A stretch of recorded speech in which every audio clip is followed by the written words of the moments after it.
This is a pure text output task, writing a 700-line TTS script directly in chat. No file creation needed per the prompt instructions. Let me write the full script now. What if the most feared killer in human history was hiding inside the body of a teenage transfer student at your high school? That is not a hypothetical, that is exactly what is happening. And the people hunting him have absolutely no idea. His name is Peter, and when he walks through the doors of shiny Yongwang High School as the new transfer student Sunu Kim, the girls lose their minds. He is faster than any Olympic sprinter anyone has ever seen in person. His cooking skills are so refined he can carve a rabbit's structure out of a single apple, while everyone else struggles with basic knife work. And when the school's top bullies decide to surround him and settle the score, he knocks their leader out cold with one punch to the forehead. A second guy swings at him. Peter dodges every strike without breaking a sweat and drops the man with a sweep kick. Then a third thug pulls out a brick and launches it from behind. Peter does not even flinch, just smashes it apart with his bare hand. The girls are stunned, the bullies are on the ground, and nobody in that courtyard knows what they are actually looking at. Because Peter is not a prodigy. He is not some underground street fighter who got lucky. He is the single most dangerous human being alive, the greatest killer in recorded history. A man every criminal organization on the planet is terrified of. Powerful syndicates across 3 continents share one deep, bone-level fear, and it has a name: Peter. Here is the twist that makes this whole thing wild. Peter is in his 60s, a senior citizen, currently battling cancer, or at least he was. 3 months before any of this school business, an elderly Peter is tending to a dilapidated library when his phone rings. The caller's worried. Peter has missed medical appointments. He has not been taking his medication. The diagnosis is grim: 3 months left to live. Peter listens, then sets the phone down without much emotion. He is not afraid of death. He has spent 50 years serving an organization called the Glory Club, 50 years of bloodshed, danger, sacrifice. He has no regrets about the work itself, but there is one thing that haunts him. He never even took a photograph of himself. There is no record that he existed at all. That quiet detail, the missing photograph, says everything about the life Peter has led. Then a young woman walks into his library. She is in a school uniform, shopping for middle school textbooks for a younger sibling. Peter is kind to her. He notices her eyes carry real love for her sibling, and when she says she cannot afford the books, he quietly damages the covers so they count as used items and hands them over. He tells her something that sounds like advice but lands more like a confession: be kind to your loved ones while you still can. It is the only way to avoid regret. She asks if he has regrets. He does. He thinks of a crying daughter, of choices made long ago at the entrance to a brutal profession. He tells her it is not too late to turn back, and then she jumps onto the counter with a knife. She is an assassin, young, trained, sent specifically to kill him. Peter does not panic. He offers her a deal: tell him everything and he will let her go. She is confused. How did he know?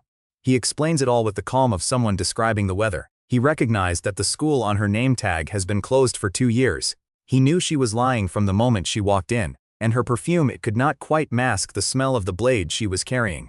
A smell Peter knows better than most people know their own names. She tries to strike anyway, but something stops her. She hesitates. Peter sees it. She is the one in real danger here, not him. He scares her with a single look, then hands her the books back, because he believes her about the sibling. He also realizes something more significant. She is from the same orphanage where he grew up. The Glory Club is still using children the same way they always have. He tells her the truth: if she fails this mission, she becomes the target. That is how Glory works. Before either of them can move, armed men pour through the doors and open fire. Peter is weakened. The cancer has been eating at him for months. He takes a punch. One of the gunmen mocks the idea that this is how a legend falls, brought down by an illness. Their leader steps forward. His name is Octaman. He explains that his boss is nervous about Peter, so nervous that a bounty of $7.6 million has been placed on his head. That number is not a coincidence. It is the exact amount sitting in Peter's bank account. Octaman wants a fight. His men attack relentlessly. Peter takes the beating, and when they think they have finished him, he triggers a flare bomb hidden in the library. The distraction gives him just enough time. He lures them toward the back door and slips out, bleeding badly, into the rain. The girl watches him disappear. The men give chase, and Peter stumbles into a children's park, collapses in the downpour, and lies there dying. He reflects on everything he missed. Normal milestones, birthdays, photographs, a life outside of missions. While other people lived, he was wiretapping, surviving battlefields, freezing in cold war corridors. When Glory got a new boss, Peter was deemed useless, old, sick. Everything he gave them, and they threw him away. He refuses to accept a life that amounts to nothing. And in the rain, in that children's park, thinking of his daughter crying, Peter dies. Or so it seems. At Octoman's hideout, the men are frustrated. The bounty is huge and their target got away. Then a door opens and someone walks in. The men stare. It is Peter, but it is not the Peter they know. The man standing before them is young, handsome, decades younger than the bleeding old man who ran out of the library. Peter touches his own face, and he realizes it too. He has reverted to his prime, the gunshot wound gone, the chronic pain from the cancer completely erased. He does not know how, he does not know why, but it is real. The goons threaten him. Peter breaks one man's hand with a single motion, overwhelms another with a short burst of strikes, and uses an actual octopus leg from the kitchen counter to take down a third. He picks up the one photograph of his old self that exists, the only proof of his former identity. He looks at it for a long moment. Then he lights a cigarette and burns it. The old Peter is dead. The new Peter is just started. Octoman, meanwhile, is in a moving car, convinced that cancer should have finished Peter off by now. He has no idea what just happened at his own hideout. Peter opens the final door of the hideout and finds Octoman has already fled. He files the name away, calls him lucky, and moves on. He steps into a public restroom. Strangers stare. Someone asks if he is a model. He looks in the mirror and confirms what he already knows: his body has fully reverted to its prime. The disguise is perfect without even trying. No one from Glory will ever recognize him in this new form. His first practical problem is clothes. His second is everything else. While he is still in that restroom, he overhears two men in suits having a conversation that turns his stomach. They are celebrating an $80 million advertising deal. One of them brags that he exploited a young person by paying almost nothing, while the kid's mother is dying without medical care. The man talks about spending the money on luxury goods, designer bags, expensive watches, just to look successful enough to manipulate more young people into signing contracts. Peter steps out and confronts them for smoking in a restricted area. They hit him, assuming he is just some reckless kid. Peter choughs away. He walks back, he closes the door. 30 seconds later, both men are on the floor, defeated, terrified, and very aware they have encountered something they do not understand. Peter warns them to abandon their illegal activities. Then he goes and spends his remaining money on proper clothes. As he steps outside into the city, he thinks about the orphanage, where he grew up, a small church in the middle of nowhere that spent 50 years evolving into the Glory Club, a global crime syndicate touching politics and finance across the world. The anger that rises in him is clean and cold and absolute. He makes a decision right there on the street. He is going to bring Glory down personally. Somewhere across town, in a grim facility full of butchered animals, Octoman is having a meeting of his own. A man is questioning him, warning that Glory has grown arrogant and overdependent on Peter's legacy. That confidence, the man says, will be their downfall. Octoman is not interested in lectures. He prepares to end the conversation. The man reveals he brought an ambush several elite fighters from a top-tier private military company. Octoman destroys them all within moments. He is a rank B+ combatant who specializes in full-body contortion and grappling, and the demonstration is not even close. Back at his hideout, Octoman inspects the aftermath of Peter's visit. Destroyed security systems, no weapons left behind, everything dismantled. He struggles to understand how an old man not only survived but came back strong enough to tear the place apart. When he discovers that one of his key men has been killed, his urgency spikes. He finds the girl from the library and gives her an order: when the bounty on Peter goes public, report anything related to him immediately. She remembers that Peter spared her life, but she bows her head and agrees. Then an uninvited guest casually walks into Octoman's base, sits down like he belongs there, and announces he has a personal matter to settle. Octoman goes on high alert. He cannot identify this young man or link him to any known faction. He offers the intruder a chance to leave in exchange for information.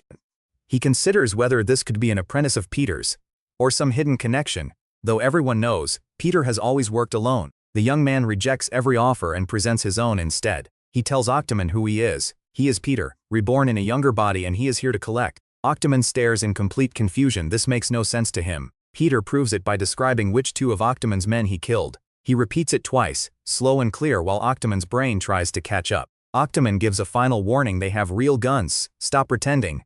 Tell him the truth about his connection to the protagonist. Peter glances at the girl gripping a knife in the corner, and decides the only way to make Octoman understand is to force him to try and kill him. Octoman finds this amusing. Killing is his specialty. He orders his butler to shoot the young man but keep him alive for questioning. Before the butler can pull the trigger, Peter flicks a chopstick across the room and drives it through the man's neck with surgical precision. The butler drops instantly. The girl has no words. No one in Glory has skills anywhere close to this. She has never seen anything like it anywhere in the world. Octoman offers Peter a place in his organization, but the offer is a distraction. He pulls a gun and starts firing. Peter dives behind a table. Octoman smiles, assuming the kid thinks wood stops bullets. But when Octoman advances to finish it, nobody is behind the table. The liquid splashed across it is not blood, it is chili oil. Peter has vanished like a ghost. He is on the ceiling, hanging from a railing above them. Before Octoman can react, Peter spits a mouthful of spicy oil directly into his eyes, blinds him, and knocks the gun away. Peter moves so fast that Octoman cannot register the attacks before his neck snaps and he crashes to the floor. Lying there, struggling to process what happened, Octoman's mind drifts back to his childhood, to a teacher who warned him that the most dangerous mistake a fighter can make is turning his back on an enemy while believing the battle is already won. That lesson built his entire career. He has survived decades because of it. He grabs Peter's leg and wraps his body around him to choke the life out of him, convinced this time he has won. But Peter effortlessly escapes. And when Octoman looks down, he is not holding Peter. He is holding the lifeless body of his own butler. His vision had been so wrecked by the oil he could not tell the difference. Octoman accepts it. After decades in the business, he knows when death is inevitable.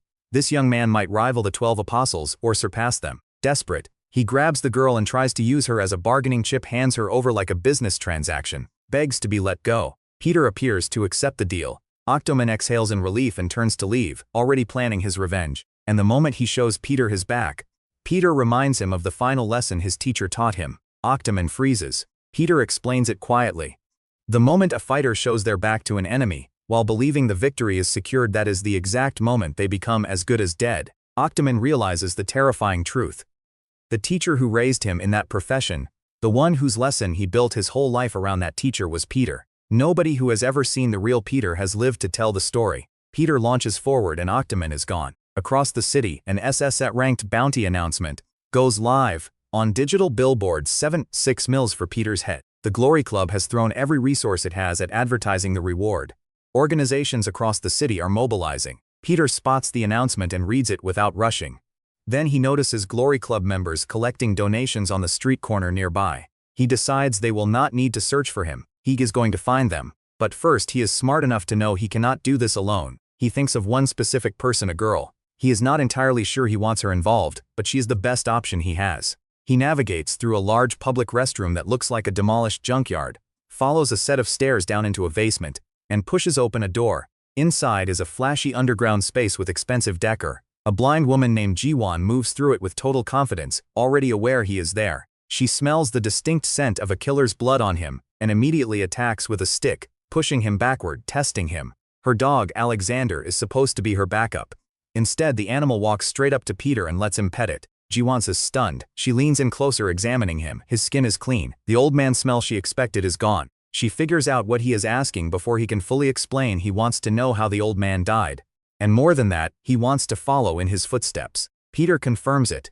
He intends to enter the eye of the storm by becoming a new killer for Glory Club, someone they will not recognize, an insider who can watch their destruction be planned right in front of him.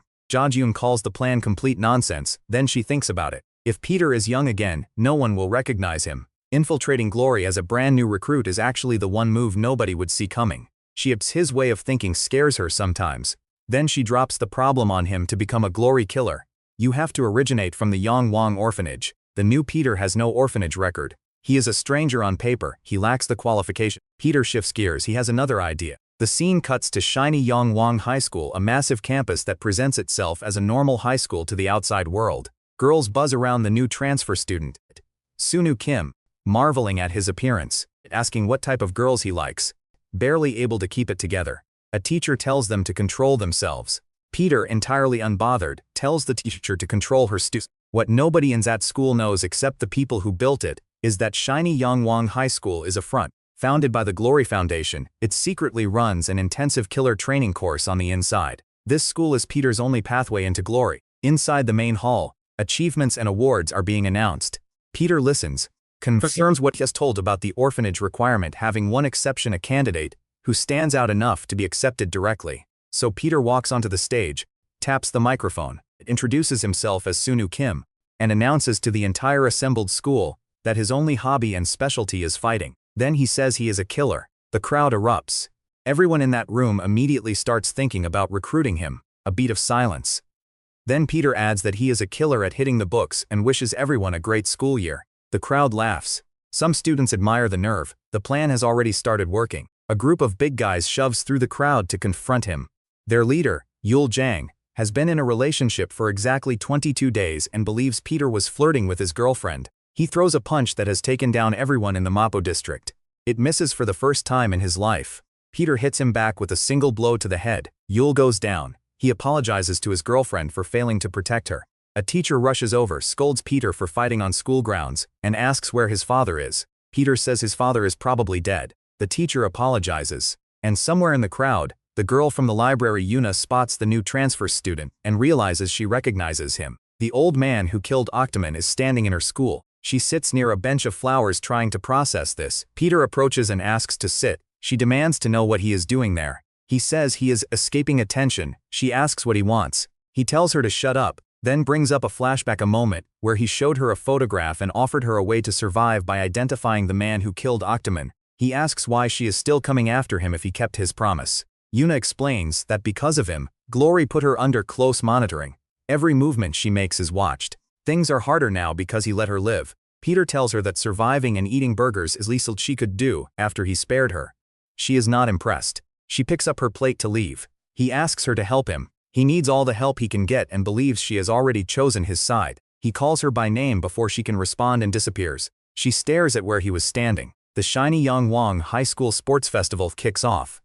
And the results are what you would expect from a man who's spent 65 years building his body into the most efficient killing machine on Earth. Track star Jonathan holds the school's 400-meter record until Peter runs it. Jonathan retires his title on the spot. Vision test Peter reads the board perfectly. The examiner looks at the results and asks if he is an alien. Advanced fruit carving class Peter produces a rabbit sculpture so detailed that the instructor is left speechless. The school is paying attention. The right people are taking note. Then comes the moment that tips things into something more personal. A group of students is bullying their teacher.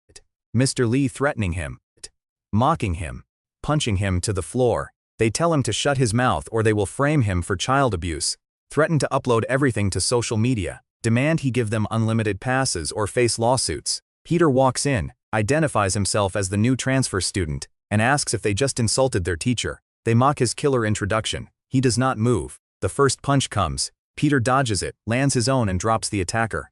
A second student throws a brick. Peter shatters it with his bare hand. The bullies beg for almost threatening revenge in the same breath. Mr. Lee thanks him, then scolds him for fighting on school grounds again. But he notices something odd. Not a single drop of water spilled from the cup on his desk during the entire fight. He asks where Peter learned to fight like that. Then he asks him to join the volunteer club. Peter follows Mr. Lee expecting something unusual. He walks into a completely ordinary classroom with completely ordinary students. Mr. Lee announces there is a new volunteer starting today. Yuna, already seated, looks up and hopes he does not act too familiar with her. Peter winks at her. She spends the next few seconds convinced it was either a twitch or a signal that he is about to kill her. The other students murmur about the nepotism entry. The volunteer club normally only takes orphanage kids. Two of those orphanage kids are introduced: Biggie Dako, whose specialty is high-speed movement, and Junior Dako, whose specialty is superhuman strength and grappling. Brothers, both massive, both completely devoted to the dream of becoming legendary killers. Mr. Lee suggests a welcome ceremony. The brothers exchange a look. They start cracking their knuckles.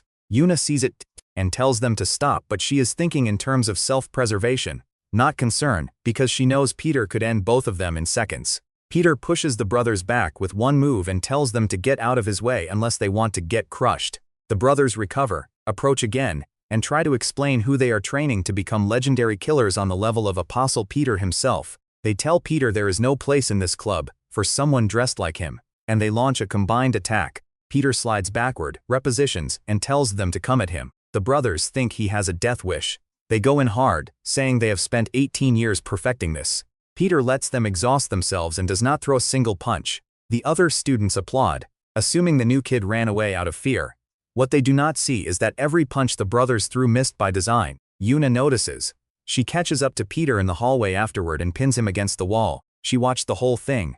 Every punch those brothers threw missed, and Peter never once clenched his fist. He did not even sweat. He tells her he always does his best. She calls him a liar and demands to know what he is hiding. He looks at her and asks if she really wants to know. She tells him to just answer. He slips out of her grip, sits on the ground and suggests they take a rain check. It is time for lunch. Yuna watches him walk away. Then she remembers it is midnight. The volunteer club receives its first real mission.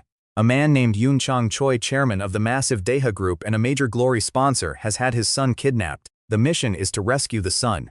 The commission comes with a prize. Whoever completes it gets personally recommended by the chairman to become an official Glory killer immediately. 2 years of waiting erased with one mission. The Daeko brothers step forward. Yoona raises her hand. Peter raises his. Yoona tells him to stop copying. He tells her his hand was up the whole time. The mission site is an amusement park. The group arrives at the park, and the brothers immediately lose track of the objective. They are entranced by the carnival rides, the people in sparkling outfits, the food. Yoona briefs them mentally. Chairman Choi's son was last seen here, location unknown, status unknown. Peter is unusually calm and confident, like he already has a plan nobody else can see yet. He steers the group toward the rides. The brothers are confused. They are on a mission, not a field trip. But Yoona pulls out her phone and discovers that the boat ride and the haunted house reservations are completely sold out. Not a single slot available all day. Somehow, despite being on a mission, the group ends up on a carousel, then a roller coaster. The brothers are having the time of their lives. At a shooting game, Peter and Yoona, despite Yoona never having used a toy gun, win multiple giant stuffed animals and thank the shopkeeper before walking away. Peter watches the brothers on the rides and thinks this is probably their first time at an amusement park. He hopes they enjoy it while they can. Later, Yoona sits under a tree eating a lollipop when her phone picks up a Signal AirPods belonging to the missing Yoonil Choi, located in the women's restroom. She investigates alone, finds a girl wearing the AirPods and politely asks about them. The girl panics and calls her boyfriend, claiming Yoona grabbed her from behind. The boyfriend shows up ready to fight. What follows is a brief, efficient exchange of violence. The boyfriend ends up on the ground. Yoona, lollipops still in her mouth, calmly asks the frightened girl where she found the AirPods. She has a location. The group reunites and Peter confirms their destination, the sold-out haunted house, where screams go unheard and not a single person has walked in all day. The door creaks. The brothers stop joking and take point. Peter tells everyone to be ready for anything. He cannot sense a single person inside, and that is exactly the problem. Then he reveals the second part of the plan. Mr. Lee's briefing included this. To rescue the hostage and reach the kidnapper, they need to get taken themselves. All 4 of them voluntarily lose consciousness, collapse to the floor, and close their eyes. A man named Sango Park walks toward them through the dark. Back at the school, Mr. Lee realizes something has gone wrong. Calls go unanswered. The mission is not simple. They are dealing with Sango Park. Park was once talented enough to be one of Glory's killers. Then Glory expelled him, and the man who ended Mr.'s career as a killer was Sango Park. Lee lost his leg to that man. He drives toward the park as fast as he can, desperately hoping his students do accept a challenge from someone that dangerous. Yoona wakes up. She is tied up in a room next to the suitcases, and Sango Park is sitting calmly across from them, answering her phone when Mr. Lee calls. He mocks his former senior, asks how a senior should speak to a junior, then proposes a game. Guess how many student legs will remain intact by the time Lee arrives and the chairman's son goes free? Guess what's wrong, and the consequences will be different. Meanwhile, Yoona notices Peter was lying beside her with his mouth wide open, looking completely asleep. She removes her sock and pokes his face with her toes. Peter opens his eyes immediately. He was never asleep. He asks what she is doing. She says she was trying to wake him. He asks if she was really going to do that with her feet. She tells him to follow her. He watches as she uses her training to free herself from the restraints. Then asks why he is already free. He stayed bound in case Park tried something dangerous. The Daeko brothers arrive. One of them steps up to Sango Park and tells him to give up if he does not want to die. Park smiles.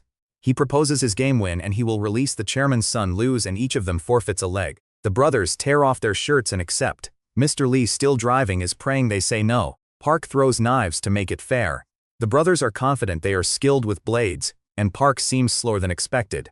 Then Biggie realizes the knife he is holding has no sharp edge. Park smiles his creepy smile. The blade does not need to be sharp, he says. He reaches into his coat and pulls out his true weapon, a heavy Nepalese kukri, thick and fast, a weapon he has trained with his entire life. He rushes the brothers, strikes them repeatedly and sends them flying.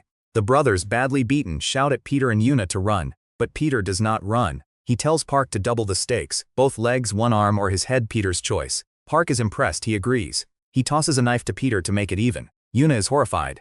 She tells Peter he cannot fight with that, the kukri will destroy him. Peter points to a large metal serving tray on the table. He says that is all he needs. Park nearly cries laughing. A tray for defense against a kukri. He warns Peter he will not go easy on him just because he is young. The attack comes fast, relentless kukri stabs. Peter deflects each one with the tray backing up steadily. Park is almost amused. He praises the creativity but assumes the tray is purely defensive. He challenges Peter how many strikes before the tray shatters. He swings hard, the tray splits cleanly in half. Park laughs, the shield is gone. And then Yuna understands. Peter thanks Park. He says the man has just handed him the perfect weapon. She realizes Peter never intended to use the tray as a shield. He needed it split into 2 sharp pieces he could use as blades, and he waited for Park to do it for him. Park adjusts his read of the situation.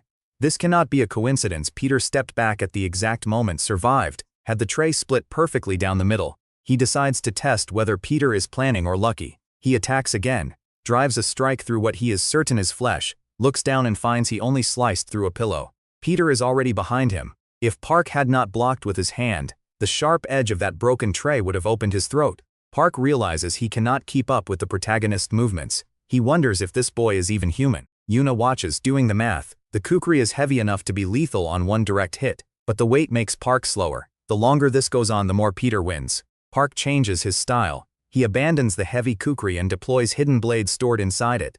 Lighter, faster, he becomes a completely different opponent. He charges, screams for Peter to die, drives a blade forward with everything he has. The blade slips from his hand. Peter asks if he can no longer feel his hands. Park looks down. He did not notice. Peter was never going for the neck. He was systematically targeting hands from the very start. Every strike in this fight has been mapping out and severing the specific muscles, tendons, and nerves a person needs to grip a weapon. The extensor muscles, the adductor muscles, the median nerve, the radial nerve, the ulnar nerve. Park cannot use his hands. Peter wraps the broken tray around his fist and hits Sango Park with a punch that sends him crashing backward. Park lands hard, staring up in disbelief.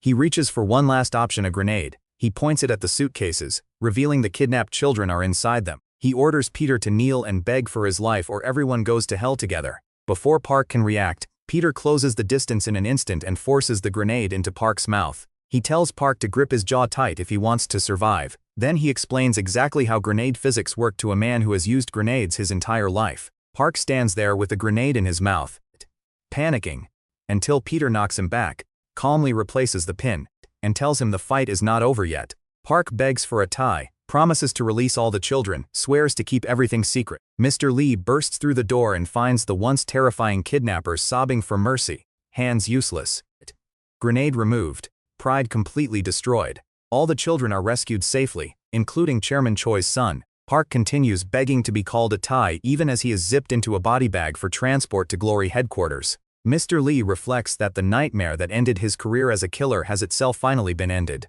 In the aftermath, the Dako brothers officially become Glory killers. Their rank cards say D. They are devastated. They fought an A-ranked opponent and only got D-rank cards. An elevator descends and deposits them in front of several tall, intimidating women.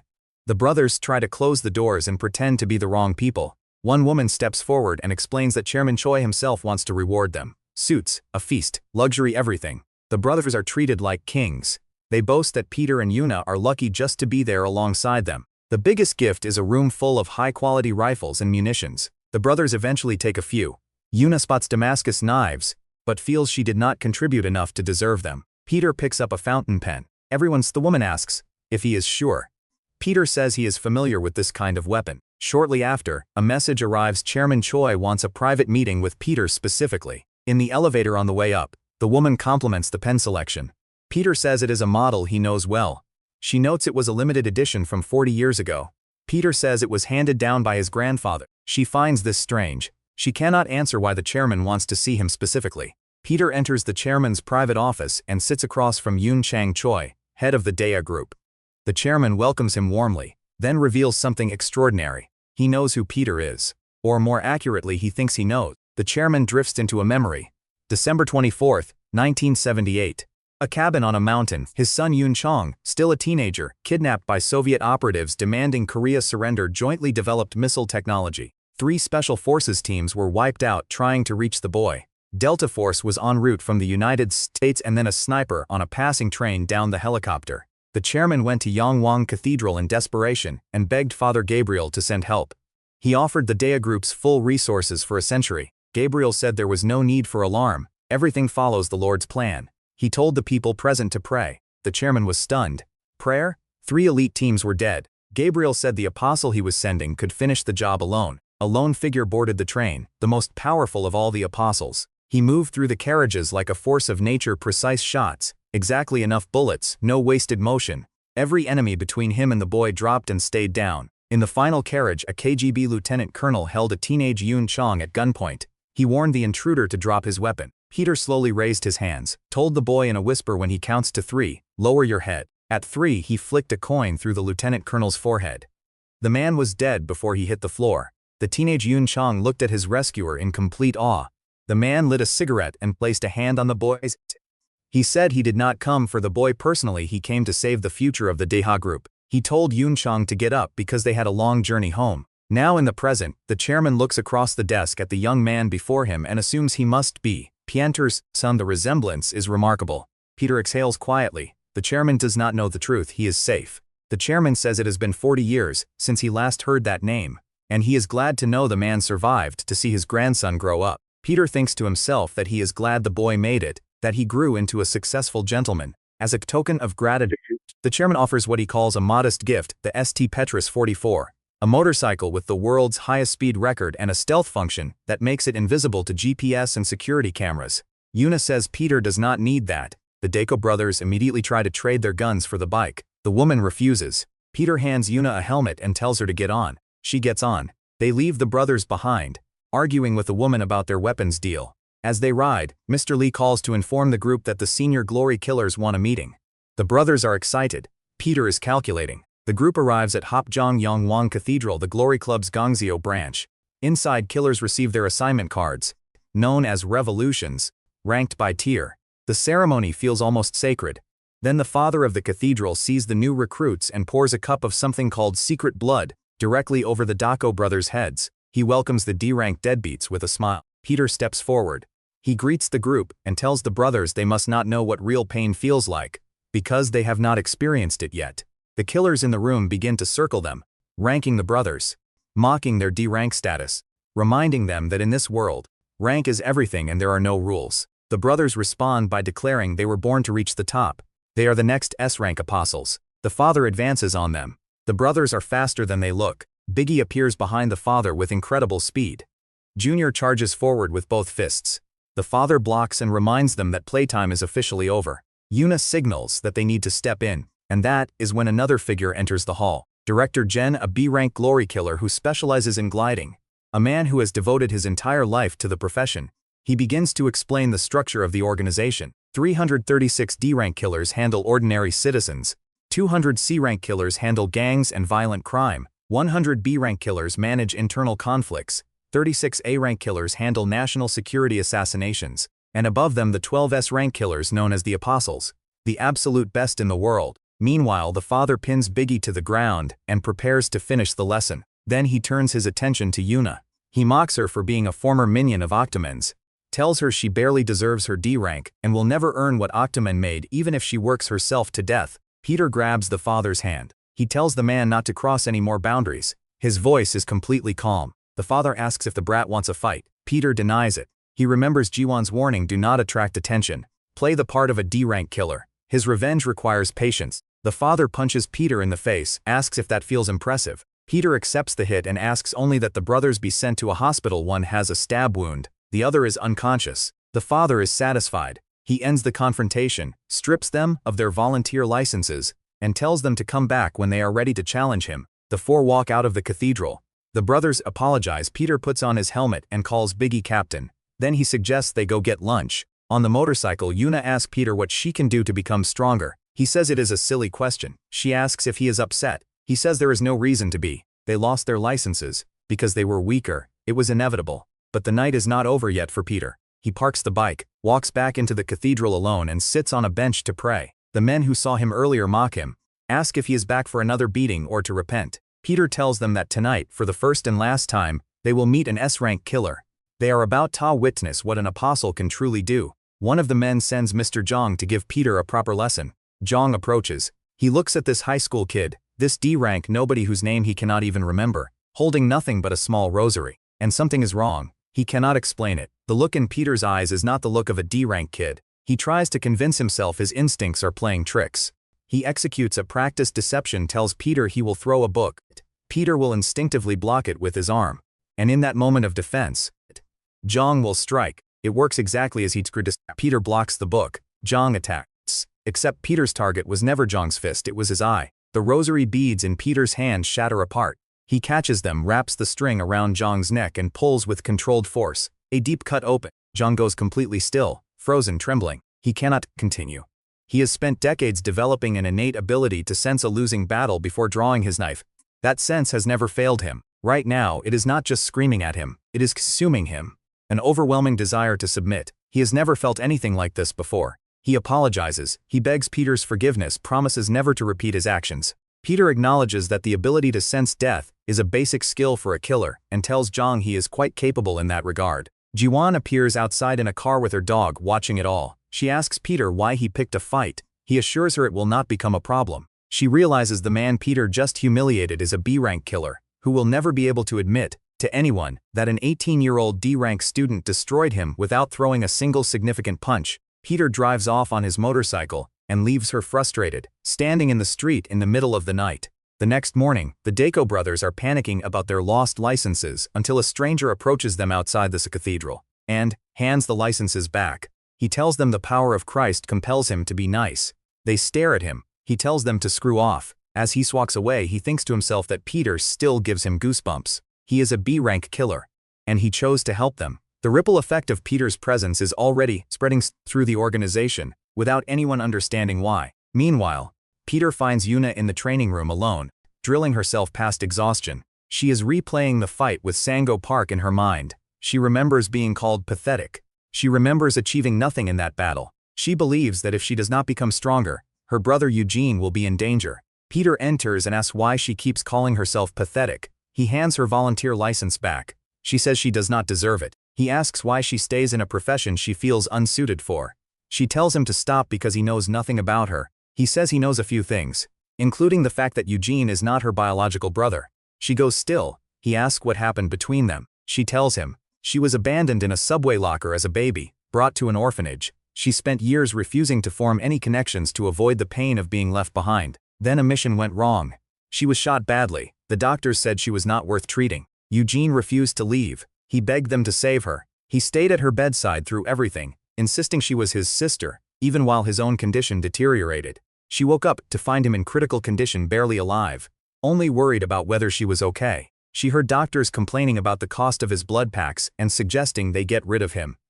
And something shifted in her completely. She declared herself his sister. She vowed to repay every penny. That was the moment she found a reason to live. She does not care about biology anymore. She is going to save him. Peter apologizes for being too nosy and starts to leave. She stops him. She tells him he is the strongest person she has ever met. She asks him to help her become stronger. He asks if that is really her approach to asking a favor.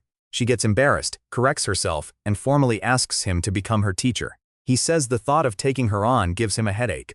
She tells him to stop complaining and help her. He agrees. Then he lists her flaws: poor physical strength, low stamina, a short temper, and a tendency to get overwhelmed under pressure. She asks if he is calling her a bad person. He tells her to listen. Despite those weaknesses, her eyes are perfectly suited for killing.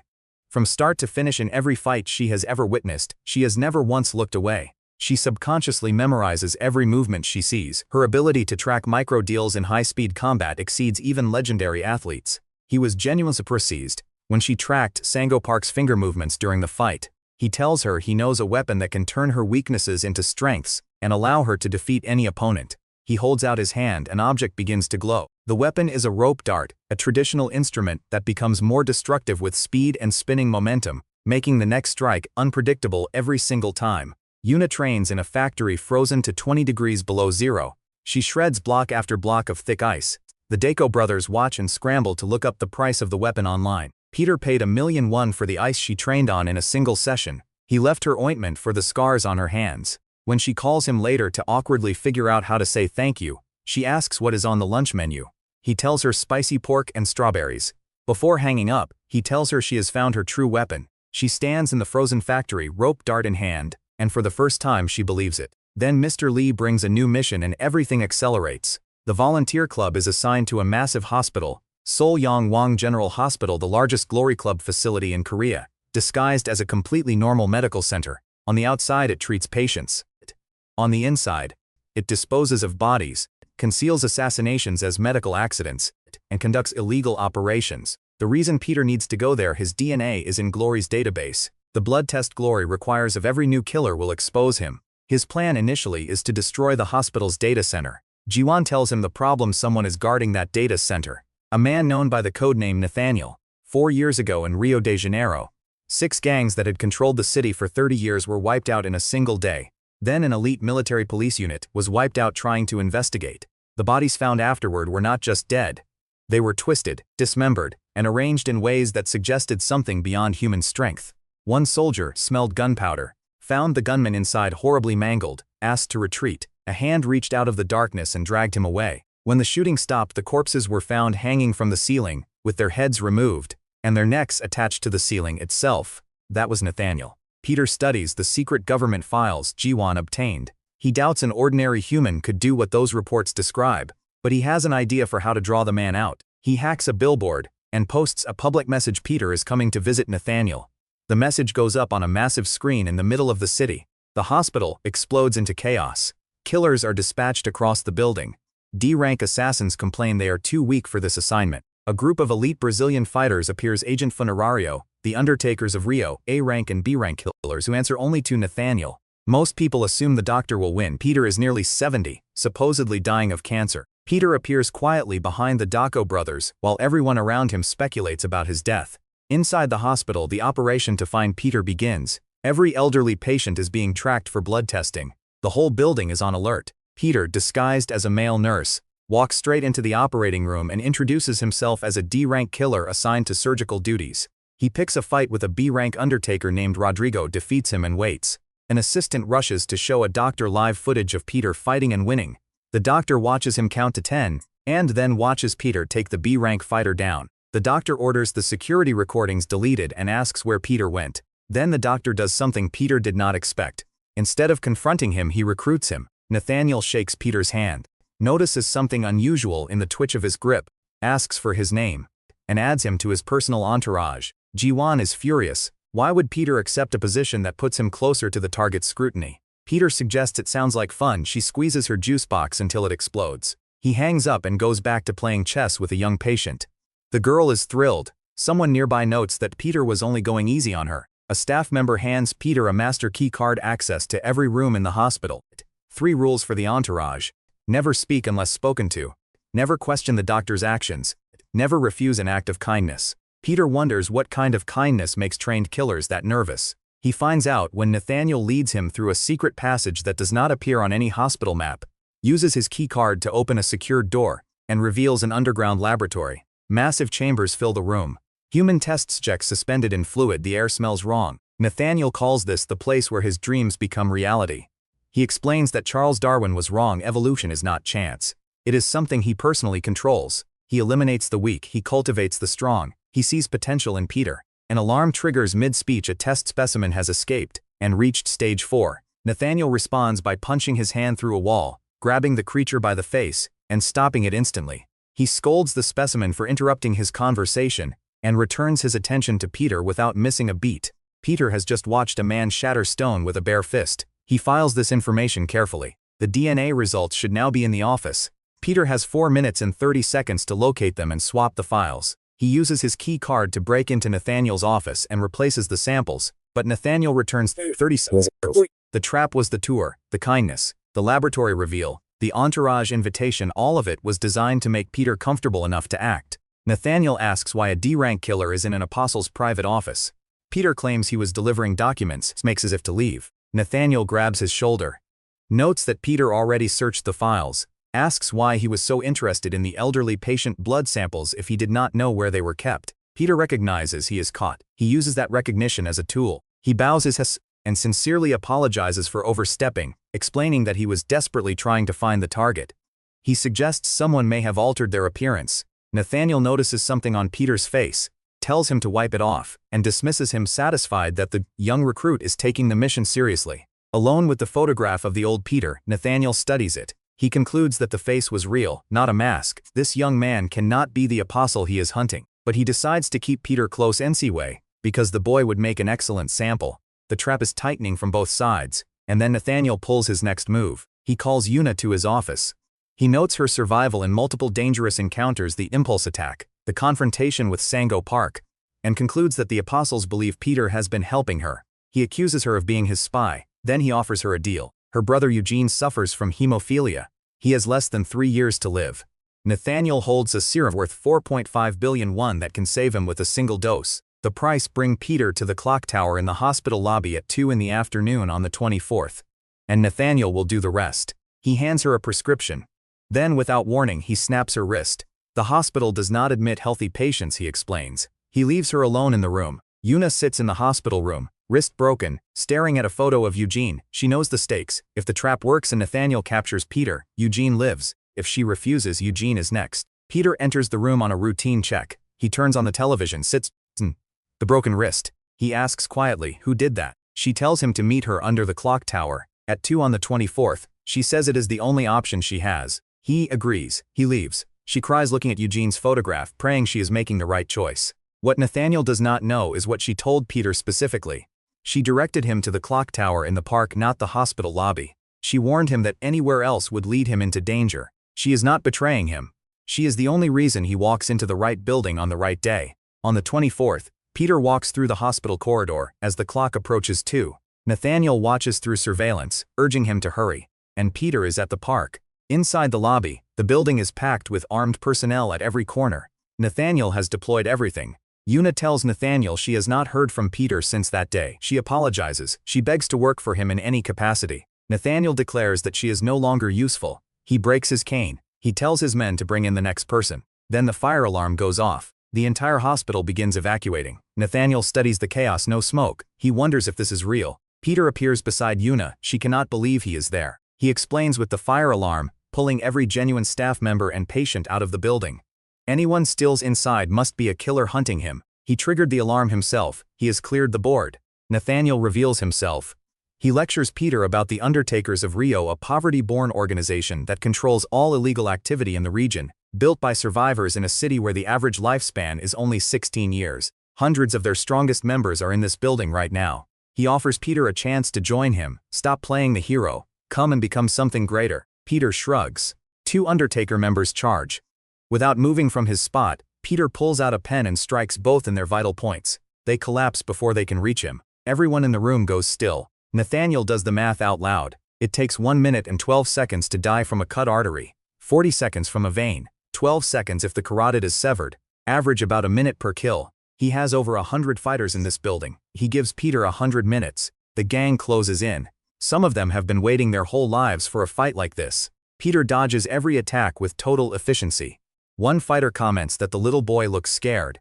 Another says their brotherhood has been forged by death since childhood. Nathaniel observes that dodging alone will not help. Peter has run out of escape routes. Peter smiles and grabs a fire hose. A massive jet of water blasts across the floor, knocking fighters off their feet, soaking the entire room in seconds. Nathaniel admits it was clever, but it cannot actually kill anyone. Peter picks up a defibrillator. He rubs the 2 shock paddles together and drives them into the water. Electric current spreads through the flooded floor and takes down wave after wave of fighters simultaneously. Nathaniel starts to reassess his 100-minute estimate. For the remaining fighters, Peter picks up a medical chart, marks every vital point on the human body in red, and throws it to them. He explains that these points are where their autopsy reports will list the cause of death. Then he throws his pen. He charges into the last group with nothing but that pen, striking one fighter after another with devastating precision, dropping them in rapid succession until the room is quiet. Yuna watches the whole thing. She has heard the stories, the greatest killer alive, a legend everyone talks about in hushed voices. She imagined something mythic, something larger than life. What she sees is a young man with a pen, fighting with the quiet efficiency of someone who has simply done this a great many times. He took down 100 men in 30 minutes. Peter turns to Nathaniel and tells him the job is finished. The doctor is still alive. Nathaniel drops from the upper level. The impact cracks the floor beneath his feet. His smile is something different now. This is the fight he wanted. He asks Peter how someone so young has this capsule. He cannot categorize him. He lunges with incredible speed. Peter blocks the strike. The force behind the blow sends him airborne. He slides backward across the floor, stunned by the raw power behind a single hit. Yuna screams for him to dodge. Nathaniel picks up 2 corpses from the floor and hurls them at Peter like weapons. Peter avoids them. He rushes forward, and Nathaniel swats him away with one hand and drives him into a wall. The doctor forces Peter into an elevator, hits the button, and they plunge down together into the underground laboratory. He chose this confined space deliberately. Peter cannot use his speed if there is nowhere to run. Below, in that lab filled with test tubes and human specimens, Nathaniel taunts Peter. He assumes defeat. He paces, growing angrier that such a promising fighter appears to be just another dead end. Then Peter stands back up. He apologizes politely for his poor manners. He says he only took a quick nap because the doctor was being boring. He invites Nathaniel to try again, promises to fight seriously this time. In the security room above, Jiwon and a white-haired ally watch through cameras. The white-haired man is alarmed that Peter is being overwhelmed. Jiwon stays calm. She tells him a story from 55 years ago. A young Peter at a training ground, watching his classmates fail to break a massive boulder. He criticized their footwork, stayed behind alone, and struck that boulder every day for an entire month. When the others came back, they expected to mock him for failure. The original boulder had been shattered into countless pieces. In the present fight, Peter asks Nathaniel if he has ever been hit by a car. Before the doctor can answer, Peter lands a punch that sends him flying across the laboratory, into a thick storage capsule. Nathaniel slowly climbs to his feet. He tells Peter he will not understand why he is still standing and asks why Peter's hand is now covered in wounds from the impact. Then he removes his shirt. His body has been fundamentally altered. He explains the principle anti-fragility. Every bit of pain he absorbs only makes him stronger. As his muscles tear and recover, they come back harder. He developed a drug that dramatically shortens recovery time, creating a cycle where more damage equals more power. He grabs Peter by the throat and smashes him into the floor, boasting that no one has ever survived his grip. And then Peter's voice cuts through the dust. He congratulates the doctor. Nathaniel pauses.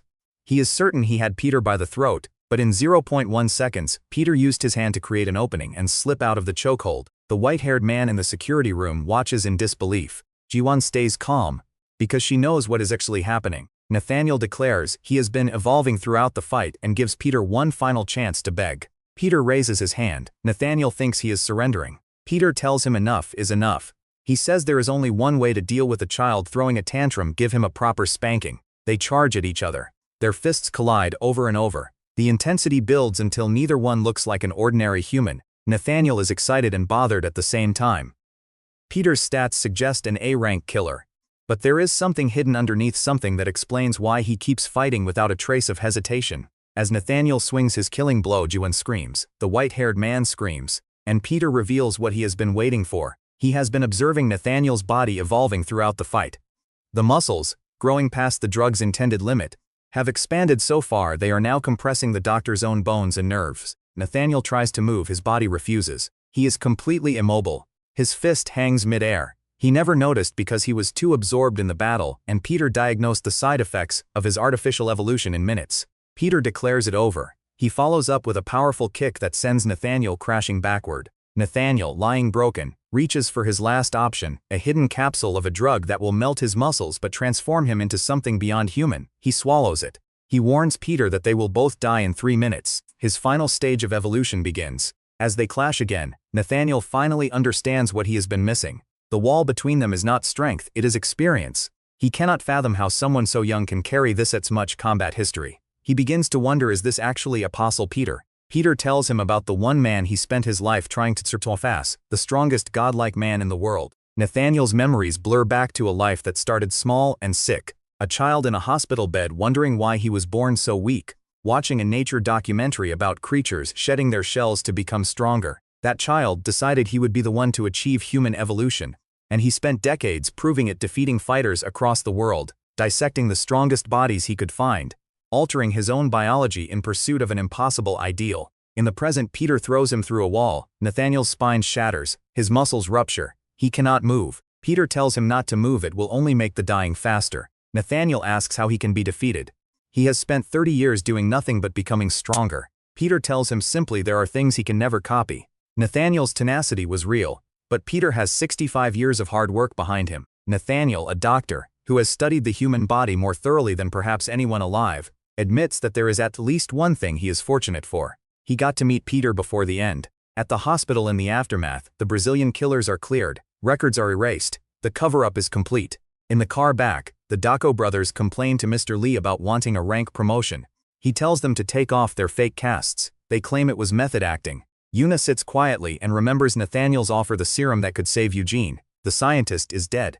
She assumes it is gone. Peter watches her and asks if she is thinking about her brother. She lies and says she is only hungry. He tells her he believes she will find another way to save Eugene. She thanks him. Then the car stops near a playground. Yuna opens an unfamiliar case in the back seat and finds laboratory storage equipment tubes, vials, formula containers. She asks Peter how he knows her brother's name. He tells her Nathaniel did not destroy the serum. Peter took it before anyone realized. She holds the case and cries. But the story is not done. A mysterious man surveys the damage at the hospital. He looks at the hole in the floor and asks if a human being could actually do this. When a subordinate uses the word ghost to describe Peter, the man beside him cuts the subordinate down with a sword. The swordsman introduces himself as the sword ghost. He decides Peter needs to be taught a lesson. Mr. Lee assembles the volunteer club for their next assignment, a rural school several hundred meters away. The volunteer work turns out to be exactly that, literal volunteer work, cleaning, pulling weeds. The brothers are horrified. They did not join Glory to pull weeds. Then a pretty teacher named Yejin walks out and they begin frantically pulling everything they can reach.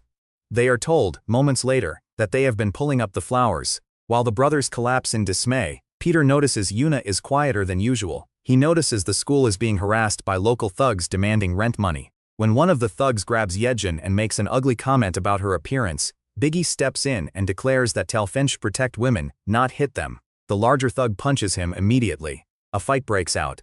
The brothers take a thorough beating. That night, Peter tells Biggie he matured today. True strength is knowing when to hold back. He saw it in him. Yuna sits on a swing in the dark thinking about the serum when Peter appears beside her. He thanks her for what she did at the park, for being scared but choosing courage anyway. She brushes it off. Then she asks if he is related to the other Peter.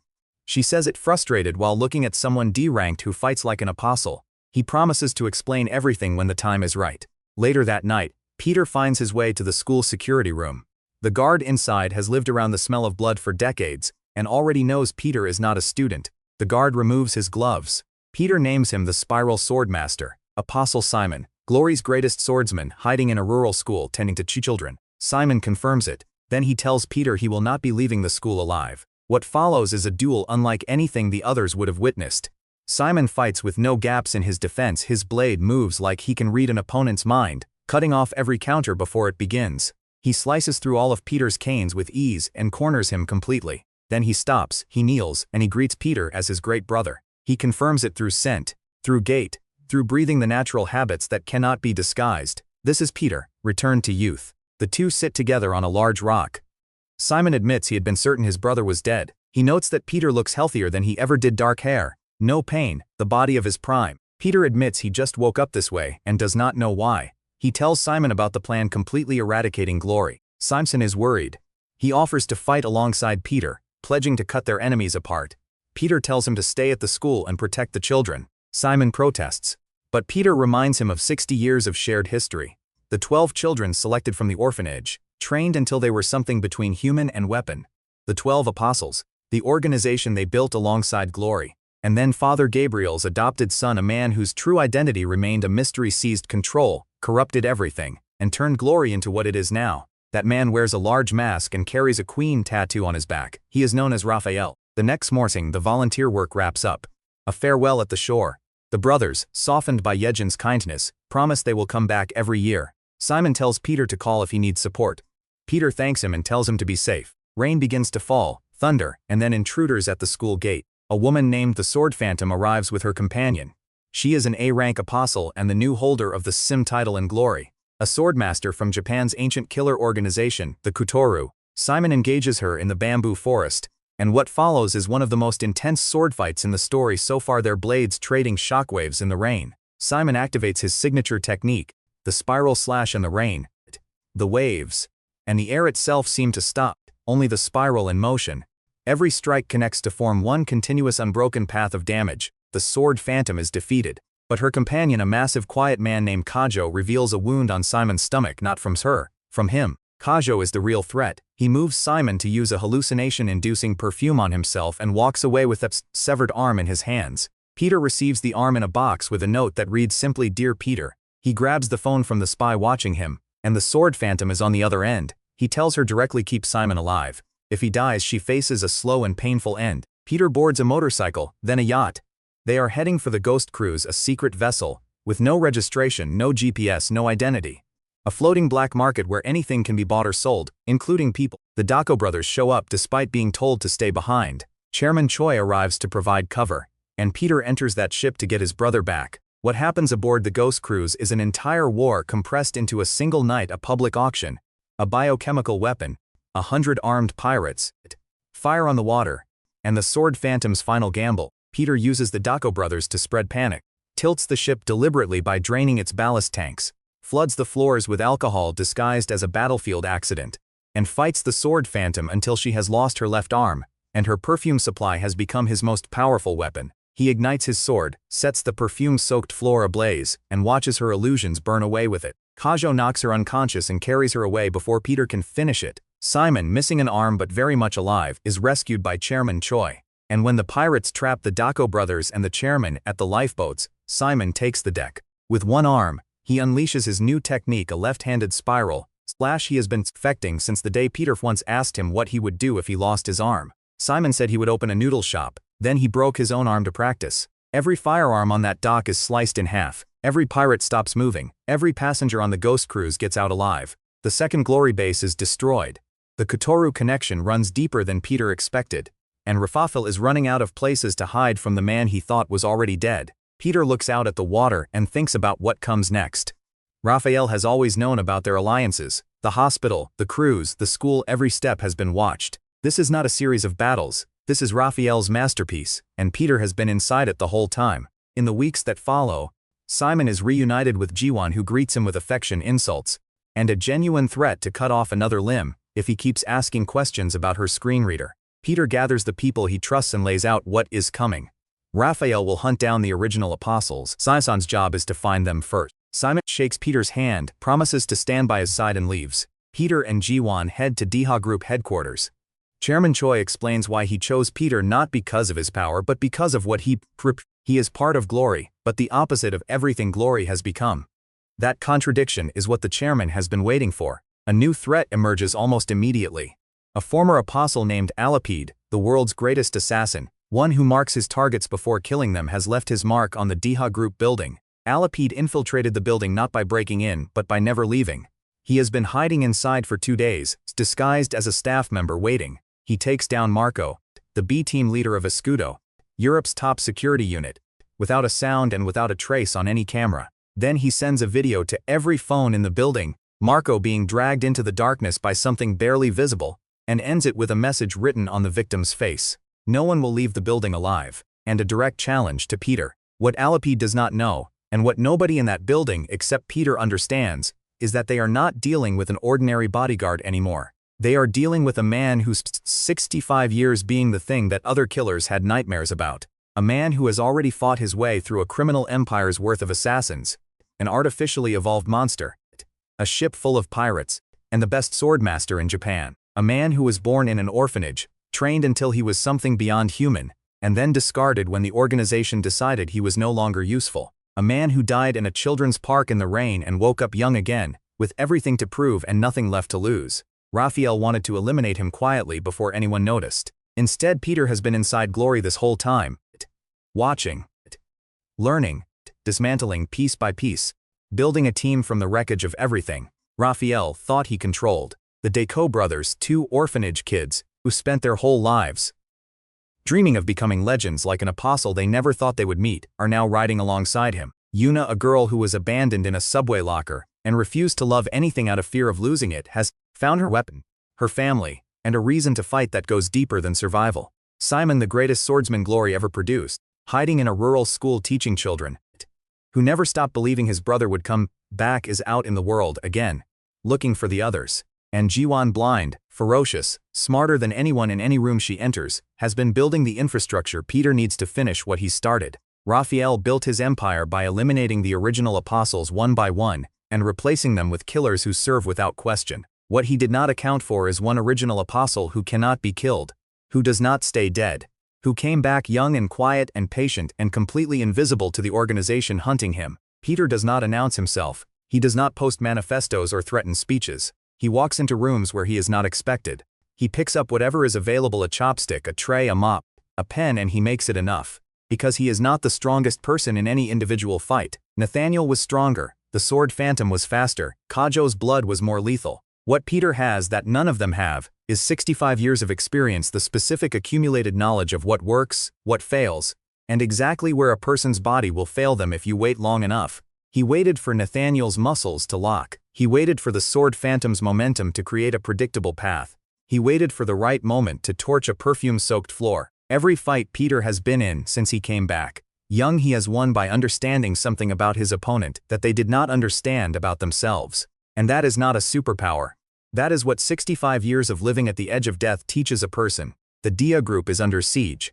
Alapide is somewhere inside the building and the challenge has been issued directly. Peter is going to answer it, not because he has to, not because he is reckless or proud, but because every time he has stepped into one of these situations, something has shifted in the people around him, the brothers, Yuna, the chairman, Simon, people who thought they were alone in something too large to face alone, discovered they were not. Peter has spent his whole life working for an organization that used him, and then decided he was disposable. Now he is building something different. Not a syndicate, not a weapon, something harder to name and harder to destroy. A group of people who each found something worth protecting, and who chose to stand beside each other anyway. That is what Raphael cannot account for. He can buy killers. He can rank them and rank them and rank them until the hierarchy looks impenetrable. But he cannot buy what Peter's people have, and he cannot replace it. Back in his planning room, Raphael sits with the new apostles, increasingly frustrated that Peter cannot be identified or located. He has sent Nathaniel. He has sent the sword phantom. He has sent Kajo, who ultimately turned on him. He has sent the assassin John, who was eliminated before he could act. Now he has sent Alapide, the one who always marks his target first, the one who has never failed. Raphael is not afraid of Peter. He is furious. Because this old man who was supposed to be dying, who was supposed to be irrelevant, keeps turning up inside operations Raphael designed specifically to trap him, and the man keeps walking out. The greatest mistake Raphael made was assuming that taking Peter's money, his house and his body was enough to break him. He forgot what Peter has always known, about the moment a fighter believes the battle is already won. That is when the real danger begins. Inside the Deha Group building, Alapide has already demonstrated that he moves through security like it is not there. His whole art is invisibility, arriving before anyone looks, leaving before anyone knows he existed. He picked this building because it is supposed to be impenetrable. He left the mark because Peter was inside. What he does not know is that Peter has already started thinking like him. Walking through the corridors, Peter works back wide. If Alapide could not have entered from outside, then he never left from the last time he was inside. He has been here. He is still here. And the only way to draw him out is to become the most compelling target in the building. Peter has spent 2 days watching the security team try to catch a ghost with cameras and heat sensors, and trained personnel in every corridor. None of it worked, because Alapide does not fight the security. He becomes part of the building, a face among faces, a uniform among uniforms, until the moment he decides not to be. Peter understands this instinct completely. Because it is his instinct too. It is the first thing a person learns when they have spent their life being hunted. You do not outrun the hunters. You become someone the hunters never think to look for. A D-rank transfer student, a hospital volunteer, a bodyguard who brings tea at the wrong temperature. Alapide left a challenge because he wants Peter to come out. Peter intends to give him exactly what he asked for, just not in the way either of them might expect. The message on Marco's face said no one leaves the building alive. Peter has heard things like that before. From Octomon, from the Undertakers of Rio, from Nathaniel Underground with his hands around Peter's throat. None of those people were wrong about their own power. They were wrong about his. The building is quiet. In the way that means something is about to happen. Peter reaches into his jacket and finds the fountain pen, the limited edition from 40 years ago. The one he told the chairman was handed down by his grandfather. He turns it over in his fingers, the same model he has carried for decades. The same tool that has ended more confrontations than any gun he has ever picked up. Costa Scudo's team leader told him to keep it safe. He plans to. Costa also told him not to get in a Scudo's way. He has no intention of getting in anyone's way. He is going to walk straight toward the only man in this building who knows he is here. Somewhere in this building, Alapide is moving. He does not make sound, he does not leave heat, he does not appear on cameras. But somewhere in his career, somewhere in the long history of people who mark the wrong target, he has not encountered someone who is older than his entire art. Peter has been fighting men like Alapide since before Alapide was born. He knows the rhythm, the patience. The way a predator that specializes in invisibility will eventually need to become visible to claim the kill. He knows what it costs to stay hidden that long. He knows the moment when staying hidden becomes impossible. He knows, because he has been the ghost in the room before. The building waits. Peter waits. Outside, the Dako brothers are somewhere on the perimeter, still not entirely sure what is happening but ready to be helpful if anyone needs a very large amount of cleaning done or a door demolished. Yuna is somewhere with her rope dart, memorizing everything. Jiwon is somewhere with her screen reader, and her dog and her particular talent for organizing chaos into something workable. Simon is somewhere in the city, finding the rest of the apostles, carrying one arm and a promise. And Raphael is somewhere, at the top of an organization that he believes is unassailable, built on the graves of Father Gabriel's children. Powered by killers who have never met what they are about to meet.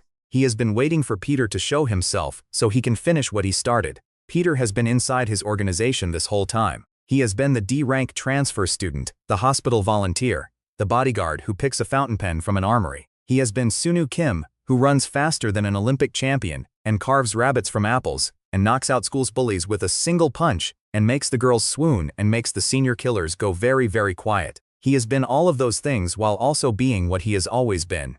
The man the entire criminal underworld fears. The man no one who has seen the real version has lived to describe. The man who died in a children's park in the rain and came back young and ready. The old Peter is gone, the photograph has been burned, the cancer is gone, the clock is gone. What remains is 65 years of knowledge inside the body of a teenager, and a list of things Raphael took from him: his money, his house, his organization, his legacy, his life. Peter is not in a hurry, he has time. He has been patient for 65 years. He can be patient a little longer. The pen is in his hand, the building is quiet, Alipede is waiting, and Peter, for the first time in a very long time, is exactly where he wants to be. Inside the machine that tried to destroy him. Invisible to everyone who matters. Close enough to finish this. He thinks of the girl who sat on a swing in the dark and finally said thank you. He thinks of the brothers who dreamed their whole lives of becoming legends, and had no idea they were already standing next to one. He thinks of a crying daughter, and a promise he never got to keep, and a library full of books that only mattered if someone was there to read them. He spent 50 years serving something that eventually tried to kill him. Now he is going to spend however long it takes dismantling it from the inside. Not because revenge is enough, but because the children in that orphanage, still being turned into weapons, deserve something better than what he was given.